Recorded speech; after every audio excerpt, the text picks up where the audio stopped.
because I think it's incredibly important as a leader to empower your people to take ownership of their roles. And when they're successful, give them credit because they've taken that ownership and they've done what you've asked them to do and more.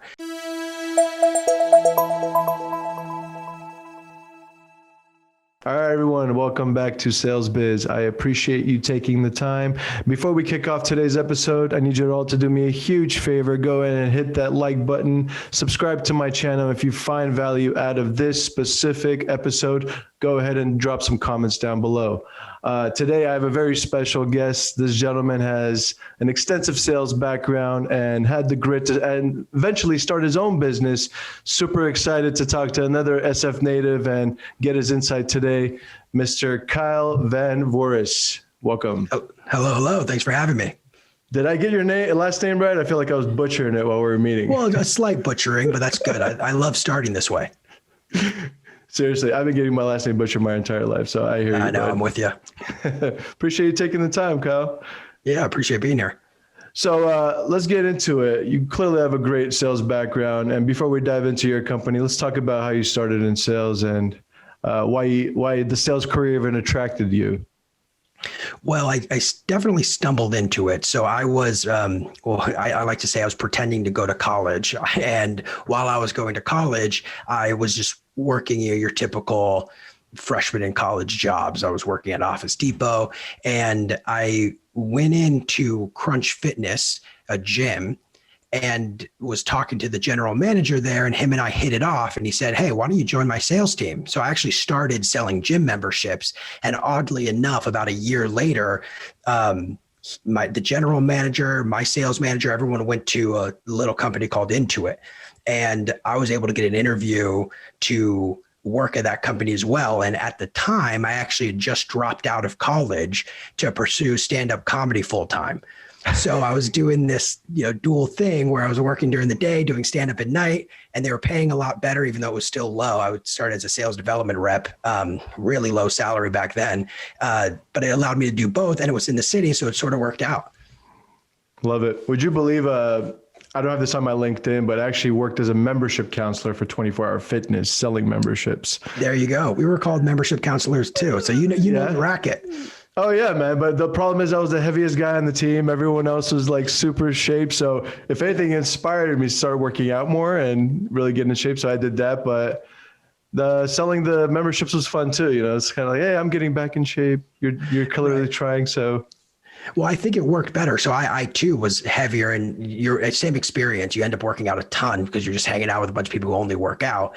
But I found that selling gym memberships is a lot easier when you're a little bit heavier because people aren't as intimidated. They also trust you a lot more. It's like, yeah, of course, this is easy for you to say, fit guy. But when it's someone else who's a little pudgy, the conversation flows a little smoother. Dude, that's genius. I never even thought of it that way when I was. Yeah, I'd let him touch my stomach. You definitely had you had the game down. If anything, I was more like sympathetic, like let's go on this journey together. I'm definitely going to start with you. I'll see you in the gym. I'm doing my best. So yeah, we'll hold hands. Kind of fat shaming each other. Right. No, that's awesome, man. Saw that you had some SaaS experience as well in your sales career. How did you, I know it's kind of hard to get into, but let's talk about how you got in. A little bit. So that's how the real, I guess the bulk of my career was started. Is after the gym, I went over to Intuit with some other folks from Crunch Fitness, and they overlooked the fact I didn't have a degree because they were finding a lot of success hiring gym salespeople because a demo of a product is very similar to walking through, giving a tour of the gym facility. And they identified that. So they overlooked the fact I didn't have a degree, gave me a shot. I was a sales development rep for 10 months and then got promoted to account executive where I worked as an account executive for Intuit, left. This was around the time when, if people remember, Zenith was taking off. And were you in the city around that time? I was working, I kid you not, 282 2nd Street. So literally right off 303 2nd. I'm not even joking. It was That's hilarious. A lot of activity when you're walking around. And there was a 24-hour fitness right there. Remember that? Yeah, yeah, totally. And what's funny is you probably remember, I mean, there was a buzz. They were hiring so many people. And I think that, I feel like the number was like 1,200 people in a year.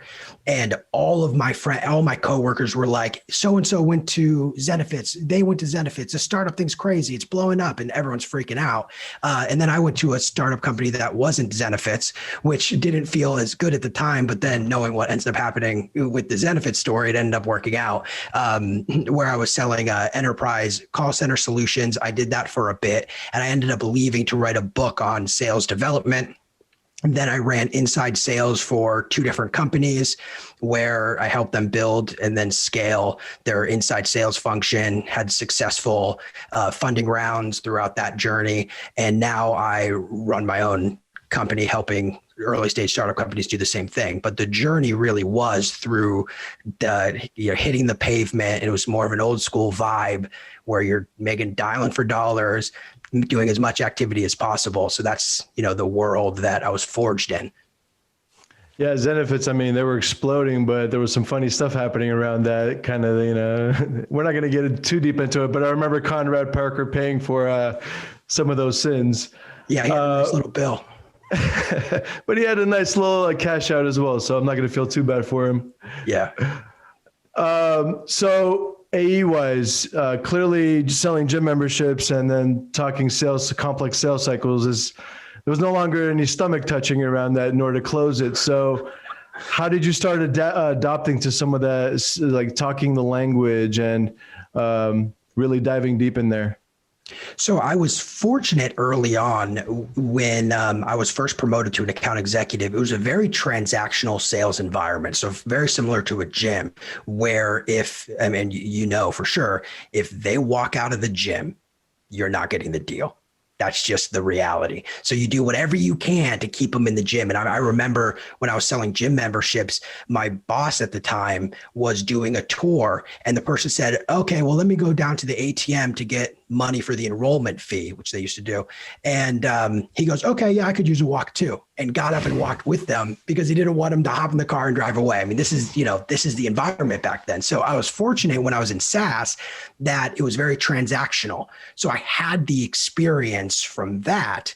And then the next gig I had was much more strategic and it was more mid-market. So I did kind of the classic SMB mid-market to enterprise, which I think is a very good ladder to come up in. It gives you the short-term chops of how to close, but also some of the more strategic, having to organize multiple decision makers and that sort of thing, slowly introduced throughout the journey. Yeah. Whereas when you first started, did they throw some kind of methodology at you, like follow Sandler or follow Medic or anything along those lines? We had a lot of training, but it was made up. Looking back on it and knowing sales methodologies now, it was mostly Sandler and some Challenger sale. So Challenger sale was just getting really popular then. So we started implementing part of it. And I remember it being incredibly controversial, but looking back on it, it was a mix of those two, more heavily leaned on the Sandler approach, but we never had, a Sandler sales trainer or anything like that. It was whoever was building the program was clearly inspired. I hear you, man. I started a startup. I was in the 40s as an employee, and then my boss hands me the Challenger sale. Read it that night, and I couldn't believe it. I was a relationship guy. And when I read that, it was like only 4% and the worst personality to have, instead of just like, what am I doing with my life? So I have my own contentions around the Challenger sale, but I got some good takeaways out of it. But when you went to the mid-market side, obviously the sales cycles got a little bit heavier. It was no longer transactional. How did you adopt the patience for that? Because that's sometimes that's where it really separates the true salespeople from the ones that are just pretending. Absolutely. And, I did and I didn't. So I've always been a heavy prospector. And the company I went to is very, I'll omit their name for now, but they went through a phase where they hired a lot of people And it wasn't, 1,000. It was, they hired 20 salespeople all at once, and they had 2 salespeople before. So they went through one big hiring wave and they weren't prepared for it.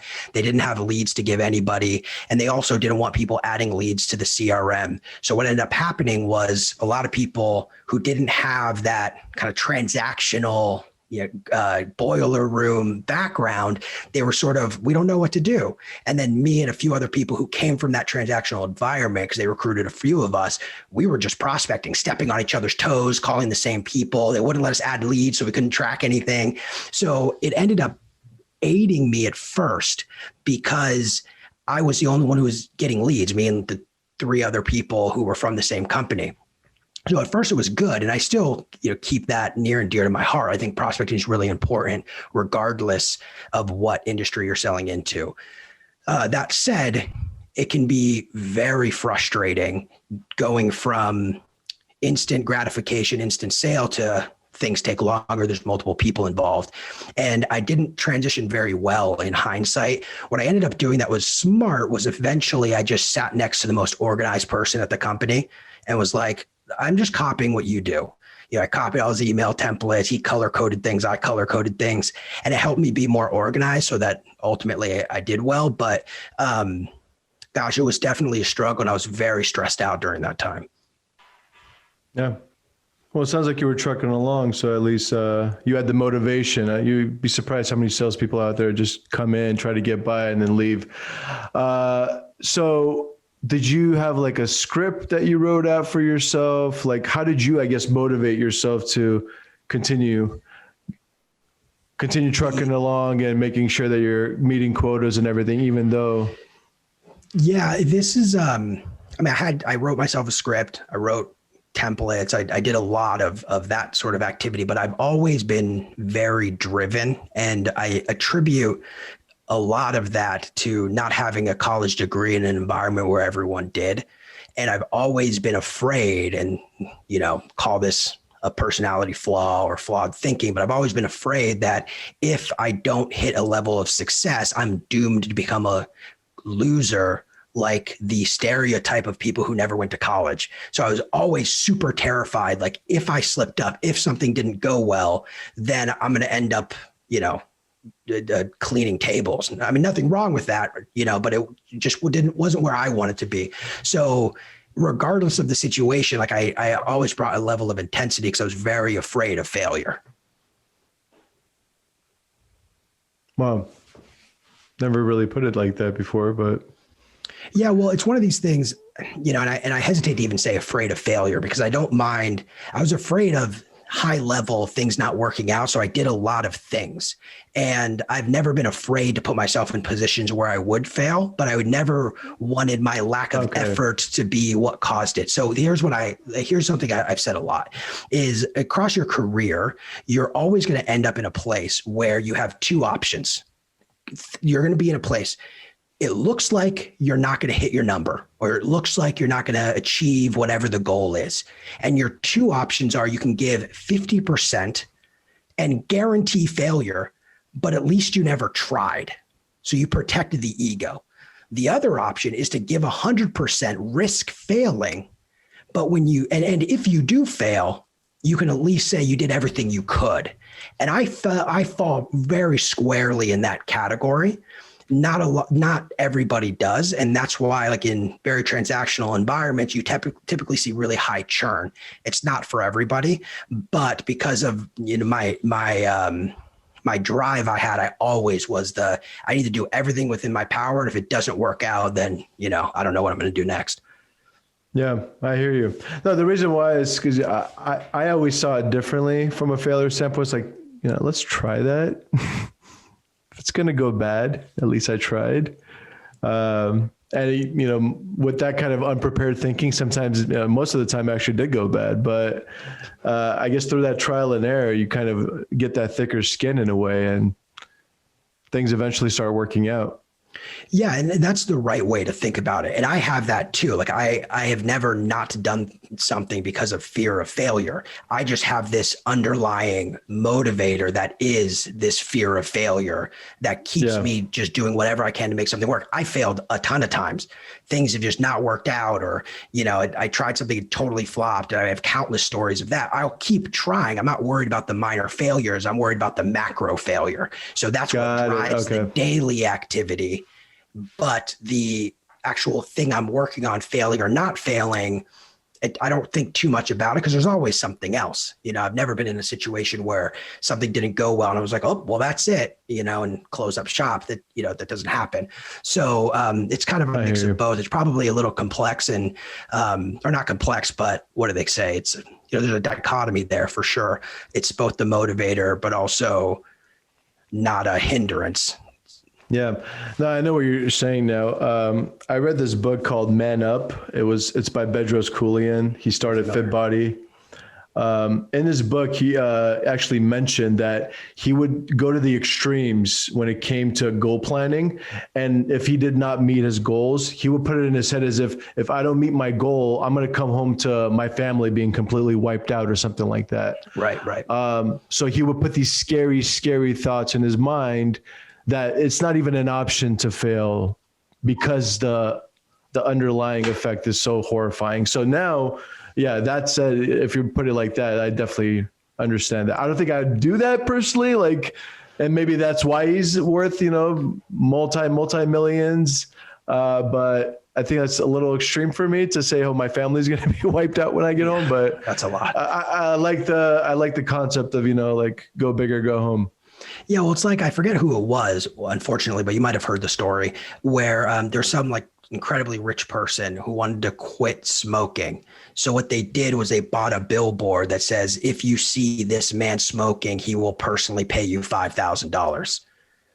So he couldn't go anywhere and smoke because people had seen the billboard. That was the idea, and who knows if it's even a true story. It's a nice anecdote either way. That's when you lock yourself in a hotel if you run into one too many. Yeah, just chain smoking every weekend. That's too funny. So sales wise, have you ever considered leadership or did you want to always stay in the individual contributor role? So I did after I outside of your company right now. well, We'll get even into that. beforehand, I was running inside sales. So after account executive, I went and I started working. I wrote the book, and after the book, I went and worked as running the sales development team at an early stage startup company. It was Series A. I was number 23, and we built and scaled that team to 12 people. And man, I mean, it was heavy cold calling, email and everything too. I mean, we were doing a lot of prospecting. We were going through, around 300,000 accounts every single month. Wow. Like an unbelievable amount of prospecting. We were leveraging automation tools and stuff. So, there's varying degrees of quality within there, but I've always prioritized based on quality. So the more personal approaches I leave for the higher tier accounts. Anyway, we could talk about that. But I ran that team. That was incredibly successful. We ended up growing like crazy, got Series B. It was sort of the super exciting time. And then I left and I did it again at another company, which was, it was a startup in the sense that they were a brand new company, but they were backed by a much larger organization. So a little bit of a different vibe, and built and scaled their team before branching off on my own. Nice. Yeah, I had a couple of people on the podcast, and we pretty much said, sales leadership is kind of a give and take, but it's mainly a give. It's almost a thankless job in a way. I think Tim Yandel, VP of at the time he was hired. I think he was one of my guests, but he said when they fail, it's your fault, basically. When they succeed, it's their success. So, right. Did you kind of get some of that while you were running these teams? I mean, they were successful, clearly, but. Well, yeah, and we had failures along the way. Like, just because you macro succeed doesn't mean you don't have failures along the way. But I think That's part of it. I think when your team, as a leader, if your team succeeds, they get all the credit. If they fail, it's on you. And yeah, it's a thankless job, and hopefully your leadership is also of the same mentality. When this team's successful, it's on this leader. And when this team's fails, it's on me. And it goes up the chain. It doesn't always, but I think regardless of where you are in that chain of command, it is important to take ownership of your team. I'm a big fan of the book Extreme Ownership by Jocko Willink. Have you read that one? Okay, it's on my Audible list. I know exactly what you're talking about. Yeah, it's one of my favorites. I mean, I really, that book resonates with me a lot because I think it's incredibly important as a leader to empower your people to take ownership of their roles. And when they're successful, give them credit because they've taken that ownership and they've done what you've asked them to do and more. But also when they fail, you have to be the one to kind of stand in the front line and say, this is on me. That's how you build trust. That's how you build relationships. That's how you build world-class teams. Yeah, no question. So let's talk about your book. I was excited to bring that up. First of all, what inspired, I mean, that's great. Being an author, amazing. Kudos to you. What inspired you to be outside of a sales professional, but also I want to write something? I just said I wanted to do it one day and I just did it.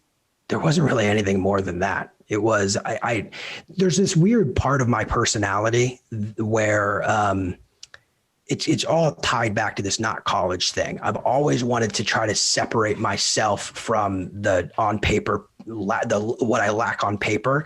So I've always been open to trying weird things. I've had a bunch of crazy projects that have gone well, poorly, all over the place in pursuit of this desire. Writing the book was a fun experience. I mean, I failed every English class I've ever taken. So, by no means was it easy, but it was a lot of fun. And I like writing now a lot. So I'm glad I did it ultimately.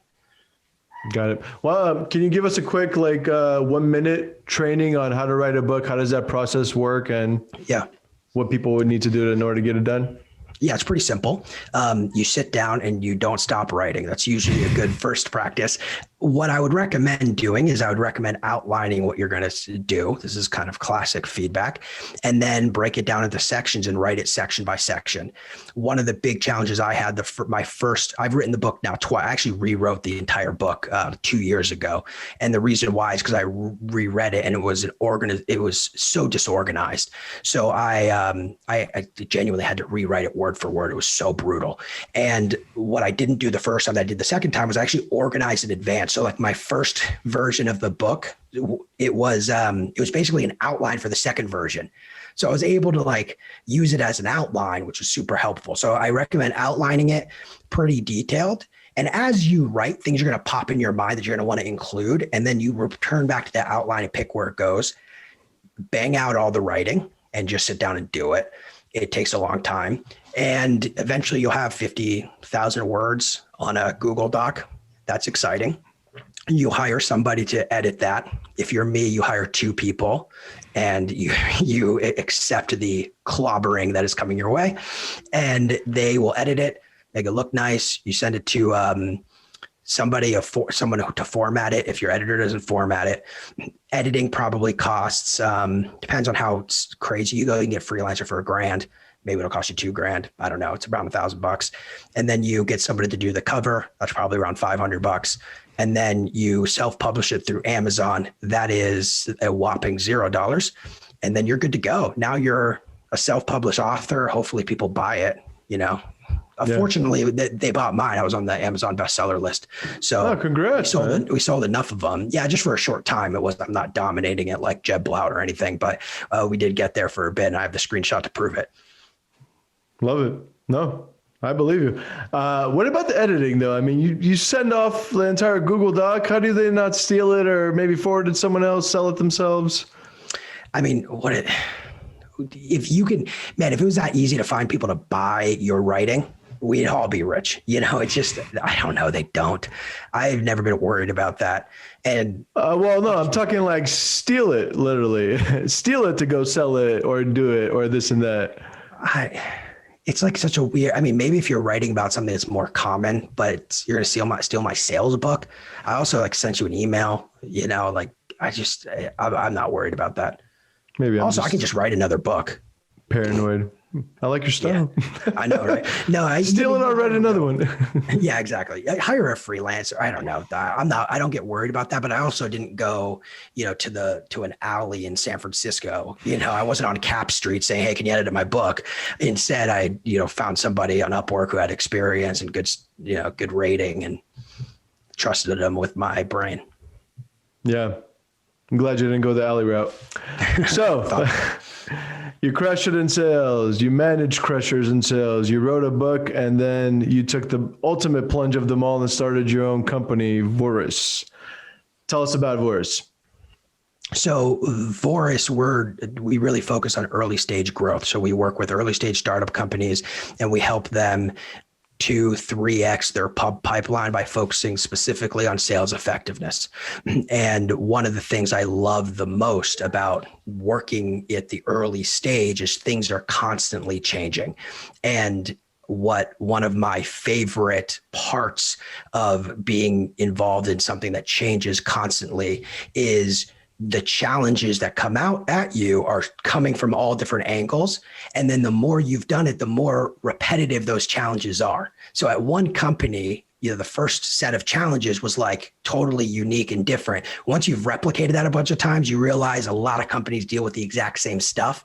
And since it's everyone's first time doing it, they're all struggling together. They don't really know how to do it. It gets easier as time goes on, but it's a lot of fun being in environments that are constantly changing for me. It's not for everybody. It's incredibly stressful. I work way more than I should, but for me, it works really well just because of the nature of my personality. Yep. Well, if you're calling it work, it's probably not fun already. It sounds like this is a passion of yours as well, and you just happen to get paid for it too. Yeah, I mean, that's true. It's Friday night. We're doing a podcast here. Clearly, we're doing something we love. Yeah, that's definitely true. Yeah, and after this, I have to, finish sending a bunch of emails. So, we'll be in this together. I hear you. Got a lot of CRM cleanup myself from previous month.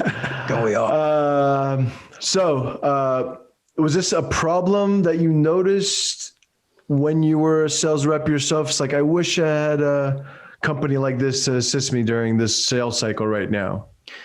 Absolutely. I mean, I think, there's other advisors, consultants out there. So this is clearly a problem people struggle with. One of the things that really was challenging for me when I was trying to grow this sales development team, you never know what's influencing problems you're having in your team, at least if you've never done it before. Like I hadn't at the time when, let's say, I know everyone has a different definition for everything, but let's say, let's use SAO, sales accepted opportunity. Why is that rate down? The first meeting took place and now less of those meetings are being marked sales accepted than there were before. Is that the SDR's fault or is that the AE's fault? What I learned the hard way, and I can tell you a quick story of what the hard way looked like, but what I learned the hard way was the data will tell you everything. Well, here's the problem. I had never worked with data in my entire life. So this is a real story. I get approached to figure out why that sales accepted rate has dropped. I need to answer that question. I didn't even know how to make a pivot table in Excel. I mean, we're talking like baby status when it comes to analyzing data. I was always scared of numbers. I hate numbers, or I hated. Well, what ends up happening is I spend all this time. I mean, I was locked in a room for an entire week, just coming out to make sure my team was still functioning at a rate that was acceptable. And the whole time I'm trying to figure out why this number is decreased. And it sounds so simple looking back on it, but I genuinely was perplexed. And I had to present this to the entire executive team, a presentation style, like, you better make a PowerPoint. We're going to talk about it. It's going to be great. So I figured it out. It like the day before the thing, I'm all fired up. I make a PowerPoint. I even get one of my buddies who worked at a different company, like help me design the PowerPoint to make it look nice. God forbid we have a bunch of blank white PowerPoints with black text. So we make the whole thing look pretty. I go in, I start walking through my PowerPoint where I'm showing some of the numbers. And within a minute and a half, one of the executives was like, wait a minute. Can you go to B3? or whatever it was. And we were looking at it, and then he says, pull up the spreadsheet. So I had to pull up the actual spreadsheet. So now we're no longer in my beautiful controlled PowerPoint environment. And what he had figured out within a minute and a half was that one of my formulas was wrong. So my entire analysis was totally bunk. And I looked like a fool, obviously. And it was so simple. It was like, what? It was such a simple, I just screwed up. And it was wrong. Redid it with people who were much smarter than I was. Found out the right answer, which, by the way, I wasn't even close. And now I've realized, or at least after that, I realized I need to not be bad at the data stuff. So I took like data science courses. Like I did everything I could to try to learn as much about data as possible. And now that's literally the core of our business. Every client we sign, we create a document where we do a full analysis of all of the key metrics across their SDR and sales team. And we'll tell you exactly, within 10 minutes, I can tell you exactly the biggest lever for you to pull in your sales development team to increase their productivity and hit the number that you need them to hit. But if you've never done it before, it can be challenging. It was for me. Anyway, a little long-winded, but I've been in the position where the numbers didn't work and I was the one responsible for the numbers, and it didn't feel good. Yeah. So the majority of my career has been in SaaS. I think we talked about it, and around developers, I always say they used to tell me it's like, building SaaS is hard. Like one little decimal point in the wrong direction will break the entire system. And I always said, one little decimal point in my benchmark or my analysis of my spreadsheet will also kill the entire deal. So I'm right there with you. It sounds like you've had that a few times, but I'm glad your boss caught it, not your customer. That would have been bad. Yeah. It's bad. It was bad. It was definitely bad. But yeah, that's it. Yeah, that's something. I think there's a really interesting parallel between sales and a lot of different parts of the organization. And it's cool that you actually talk to developers. Most salespeople avoid developers. I try to, because they're just so smart, and it's sometimes hard to explain the sales side. Sales were kind of impatient. One funny thing I've always grown up around the sales side is, developers want to know how the clock works. We just want to tell the time. So, right. But yeah, it's I feel like a developer's mind's amazing. This is why I love working in SaaS. You learn so much from brilliant people. Like, the opportunities are endless, and the way they collaborate is much different than the way we collaborate. It's pretty surreal. I was actually curious. Do you actively, do you make an active attempt to try to connect with developers, or is this more organic because you're a social guy? A little bit of both, honestly. But yeah, I work with a lot of them. I still work in SaaS, and anytime a feature pops up that we don't have, or a specific initiative or a very custom initiative that I would not even try to comprehend myself from a technical standpoint, explaining that in a bare bones situation to a developer, and then having them bring out their genius out of it and then tell you that this is possible and this is the software to do it, or this is the plugin, or this is the widget, this is the integration. Right. It's like, wow, it seems so crazy a second ago, but when you put it in that way, it's like, I'm actually excited for this project now. So it's a little bit of both, but at the same time, I wish sometimes I knew how the clock worked, because it would make me a little bit more humble as opposed to more impatient to try to get something done in my eyes, and this may be a little arrogant, but it's like, why can't we do this right now? Why can't we do this in a week or something? But right. When you start really looking at the roadmaps and all the meetings and all the compliance stuff around it, it becomes crazy. Yeah, no, absolutely. It's good that you make I see a lot of value that salespeople can get from talking to the engineering side of a business. I'm curious, from your experience, do you think that the talking to engineers or developers, do you think they get anything from talking to you? Not you personally, but salespeople in general? I think they're genuinely curious about the need, the use cases, whatever it is that we're talking about. Why do they want to do it this way? Once again, it's going back to the clock working, as opposed to, this is the immediate need. Let's just get that one done, and then we'll talk about future upsell stuff. But it is, it's more inquisitive. It's an inquisitive personality, if anything. It's like, well, explain more, because I think they want to do their best job of not getting it right. It's kind of like going back to that fear of failure thing. So want to have a automatic, upfront, candid conversation about what we can or can't do, as opposed to, trying to push it off things for later. So right.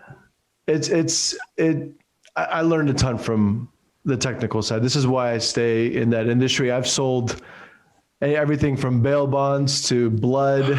Oh my gosh. We have to have a reverse podcast. My gosh. Yeah, no, it was fun, but tech is definitely by far my favorite career that I've had. Really? Blood wasn't number one, huh?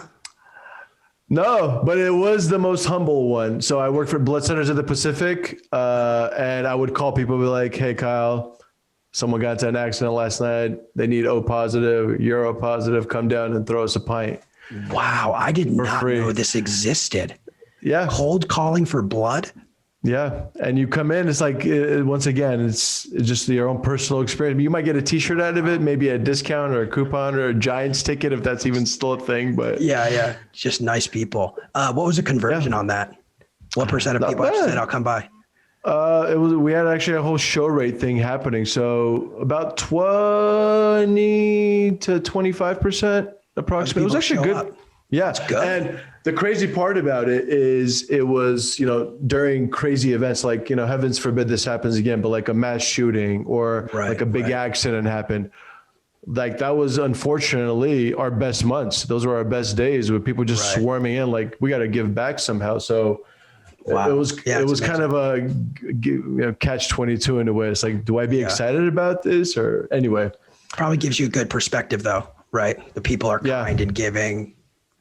Yeah, no question. And, I think 9/11 was their best month ever, the September 11th. Were you working there during that? No, I was still in high school at the time, but I remember because they actually had posters and pictures of people standing outside the line going as far as I could see. It was pretty intense and very humbling. So, but yeah, I'll definitely, it's a long story of how I got into that. Definitely talk more about that one day. I look forward to it. So are you partnered with these companies like Salesforces and NetSuites of the world? Like, I guess, how are you actually monetizing this? So we work as advisors. So we charge a flat rate and we support these companies. And it's really, this is why the data is so important, is it all starts with analyzing data. You identify what the, biggest area to improve is, or what lever we can pull that'll have the most impact. And then you prioritize those based on most impact. And then you propose a solution and then execute on that solution. So we work really very, very well connected. My phone's on all the time. You can call me whenever. We have a really tight knit relationship with the clients we do take on because we feel that's where you have the most impact. So that's how we, I guess, monetize it. It's really, we try to be as close as possible and understand their industry and their solution and build long-term relationships. Yeah, no, that's important. My last podcast actually was with another gentleman in the San Francisco Bay Area, Derek Daly from the Savage Bureau. And he nailed it, saying the same thing pretty much you did. It's the relationship side. You maintain those relationships, you take care of them, foster them, and eventually they end up great things. So, but what about from an upsell strategy standpoint? It sounds like you walk in, you kind of solve all their problems, and then you send them a bill and that's it. Or is there an upsell component to your business as well? So we work consistently. We do have upsells for, as well. And they come in a few different ways. So one's technology. We have technology vendors that we can recommend. We try and stay really impartial. There's a few tools that I like really well, or I like a lot that I've used a lot. So I try to create partnerships with tools I know are good. And, we have however many partnerships we have. And so we do have a way to monetize on that side where we'll upsell software if there's a need for it. And otherwise, we have some done for you solutions. So a lot of what we do is it's done with you. We work with you collaboratively. We build things collaboratively. We have some one-off stuff that we can provide as well. And then the other side is if you're looking for investment, we can connect you to venture capital. So there's a couple little things in there. But the core of our business where we're really focused is working directly with the founders, sales leadership, and help them, if they're struggling with inconsistent sales, solve that problem and build, an effective sales organization. Yeah. Would you build one from scratch, let's say, for a startup that's starting to come up? They built out a great solution, but they don't know how to sell it. Would you actually take over that? Yeah, we would help in that case. We don't outsource ourselves, so we're not an outsourced sales development firm. So I don't have a team cold calling or anything like that. We work with their internal team, but it's not uncommon where we'll talk to a company and they're like, "Hey, we just hired our first salesperson, or we're about to hire our first salesperson," and we'll help them evaluate. I mean, we have five. We call them the 5 components of sales effectiveness. The first is people, that would, hiring, culture, that kind of thing. The next is process. What's your sales process? The third one is message. What are they saying? Are they becoming experts in the industry? You have technology. Make sure you're using the right technology. Don't buy a bunch of corny stuff just because you got sold by, someone like us. And then finally, it's leadership. Make sure you have the leadership in place and they're leading with, ownership and taking credit when things are going poorly and giving credit when they're going well. That's amazing. You were literally this close to saying I have a code that before I join companies or work with anyone, is first is people. I got to make sure that people are amazing. Yep. You are who you work with. 2 is product. The product has to be amazing. And 3 is process. You have great people, you have great product, but if you don't have at least some sort of a process that we can start working off, it's probably not a good fit. So yeah, and that's fair. I thought you were on your way there to say something along those. So we actually thought a lot about product and if that should be included in our 5 components of sales effectiveness. The reason why we didn't include it is because we'll only really work with you if you have a good product. Like you're not. I feel like it should be baked in. So I don't know. You can definitely throw it in there, but that would be 6 things. And I don't know, Mike, 5 is pretty nice. That's how many fingers we have, toes. Not going to change it for you because I like my 3. So yeah, yeah. I'm not giving up my thumb and pinky. Yeah, that actually might be better. And last question for you, bud. You've obviously had success in this town. You have a great amount of experience. So where are you trying to take this company? Like, what is your ideal scenario? And especially given everything that's happening right now in the world, we are working from home. We can't no longer be out there shaking hands and happy houring and going to conferences and whatnot. So 1, talk to me a little bit about how you're dealing with that as a business owner, and 2, where are you trying to see this company grow to in the near and long term? So as far as the new remote work environment with COVID and all of that, we've been doing fine. Remote work is kind of in our DNA. We've been doing it for a long time. We don't have to physically be there. I do like going and visiting clients. We can't do it right now, but we will continue once we can. That's always really fun, working collaboratively, going to their office, that sort of thing. As far as our short-term and long-term goals, we're really focused today on building really strong sales process within the companies we work with. And as those companies scale, we truly believe maybe not the next unicorn, but one of them will be a company that we have worked with. And that's the goal. The goal is to help innovative solutions answer the question of how do we generate demand and then turn that demand into sales. It's an important question. I think at the early stage, my experience is a lot of people struggle with it, and it sounds simple to some, it sounds complicated to others. Our goal is to help implement strategies that have worked for other companies into your company and help you scale faster, better than you would have without us. And I think you'll see a lot of that, in the next 5 years. And beyond that, we really want to be a powerhouse of building sales organizations where if you're a VC, you're looking at our client list and you're going like, okay, maybe there's something there. Let's call Voris and see if they have any new customers that we can take a look at. Perfect. I respect the tenacity, brother. I know it's a crazy world we live in now with remote work. You and I guess we grew up in this town, so having that work from home cycle, I guess, or the notion of working from home and working from anywhere has kind of been around this, but still pretty intense what's happening. But I appreciate you taking the time, man. Best of luck with Voris. Definitely want to check out your book. So Kyle Van Voris, ladies and gentlemen, I'm going to go ahead and drop the links to his website, to his LinkedIn, social media, and also drop a link to that book that he has. Kyle, thanks for taking the time, brother. Have a great weekend. Thanks so much. You too. Take care. Bye.